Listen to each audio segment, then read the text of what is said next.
Imagine you are out for a walk on a familiar trail that you have hiked a dozen times before. You step behind a tree or stop for just a second to adjust your boot. And in the blink of an eye, the entire world changes around you. The people you were with are suddenly gone, and the birds just stop singing.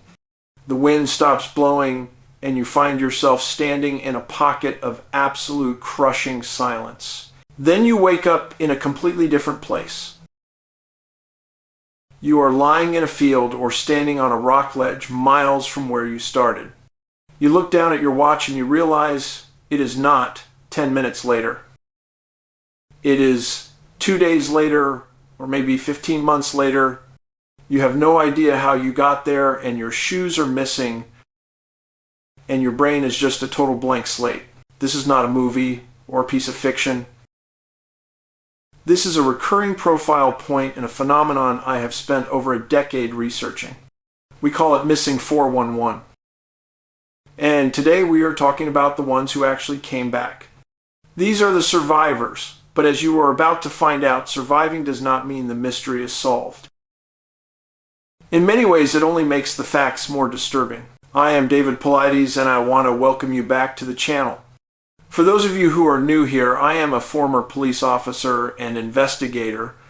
I have spent years filing FOIA requests and digging through old archives and interviewing families. What I have found is a consistent geographical clustering of disappearances in our national parks that defy logic. The Park Service does not want to talk about this, and they certainly will not keep a centralized database of the missing. But the facts speak for themselves, and we look for patterns. We look for profile points, which are specific odd details that repeat across decades and continents. One of the most chilling profile points is the presence of missing time. When we find people alive, which is a rarity in these clusters, they often suffer from profound amnesia. They cannot tell search and rescue where they were or what happened to them. They cannot explain how they crossed a mountain range in 3 hours that should have taken 3 days. I am just stating the facts as they were reported, and these facts do not point to a simple lost hiker scenario. Let us get into the records and look at a case from 1978 involving a young man named Steven Kubacki. Steven was a student at Hope College who went cross-country skiing alone near Lake Michigan in an area known as Saugatuck. When he did not return, they found his gear and his skis and his backpack. They found his tracks leading right to the edge of the frozen lake. And then they just stopped. The authorities conducted a massive search because they thought he had fallen through the ice. They found nothing at all, including no body and no clothing and no sign of a struggle. Now here's where the missing 411 profile really starts to kick in. 15 months later, get that through your head. 15 months later, Steven Kubacki wakes up in a field in Massachusetts. He was 700 miles away from where he disappeared. He was wearing clothes that were not his and carrying a backpack he did not recognize. He told reporters he felt like he had just woken up from a short nap. He had zero memory of the last year and a quarter of his life. How does a man travel 700 miles and live for over a year with no memory of it? Let us look at another case involving children, which happens more often than you might think. Take the case of a young boy in the 1,950 seconds that I documented in my Western United States book. A toddler vanishes from a campsite, and within minutes a massive search is launched. Bloodhounds are brought in to find him. Now, I want you to pay very close attention to the K9S. In these specific cases, the dogs often refuse to track the scent. They will pace in circles, or they will lay down and whimper while refusing to head into the woods. It is as if the scent just evaporated into thin air. 2 days later, the boy is found 5 miles away on the other side of a mountain ridge. That terrain would be difficult for a professional climber. A 3-year-old child simply could not navigate that terrain alone. When he is found, he is clean and he is not dehydrated or crying. When they ask him where he has been, he says the man with the big head or the bear took care of him. Then he cannot remember anything else because the time between the disappearance and the recovery is a total void. And almost every time, as soon as the search begins, a storm rolls in. These are violent weather events that wash away tracks and ground the helicopters.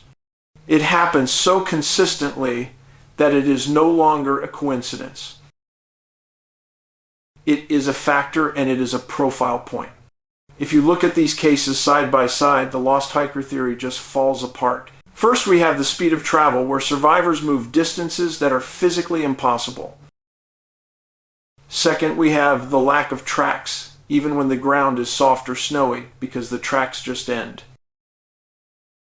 Third, we have the amnesia, which is not just stress. This is a systemic wipe of the memory. I have talked to search and rescue professionals with 30 years in the field. These guys will tell you off the record that something is picking these people up and putting them back down. When these survivors are found, they are often in a daze in previously searched areas. Think about that for a second.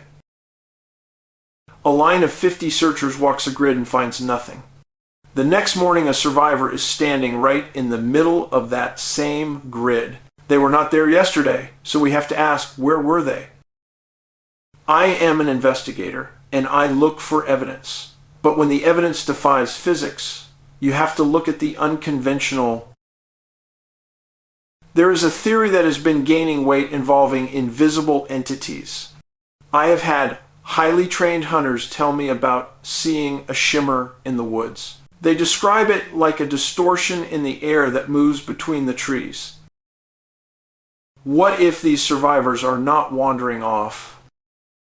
What if they are being taken by something that exists just outside our visual spectrum? If an entity has the technology to remain invisible, it could easily walk right up to a person and snatch them.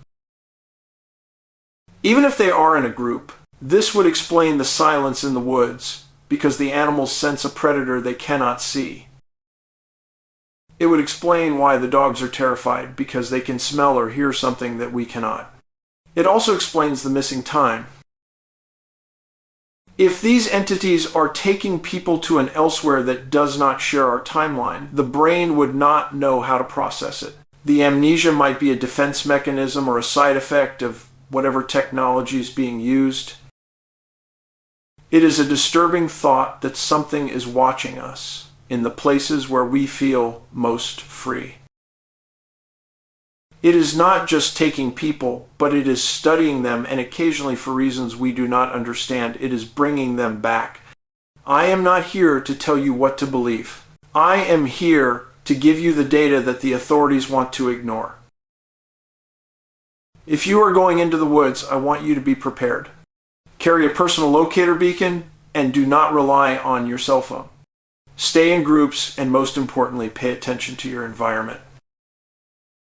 If the woods go silent or the hair on your neck stands up, do not wait. Get back to your vehicle immediately. These survivors are the lucky ones, even if they never get their memories back.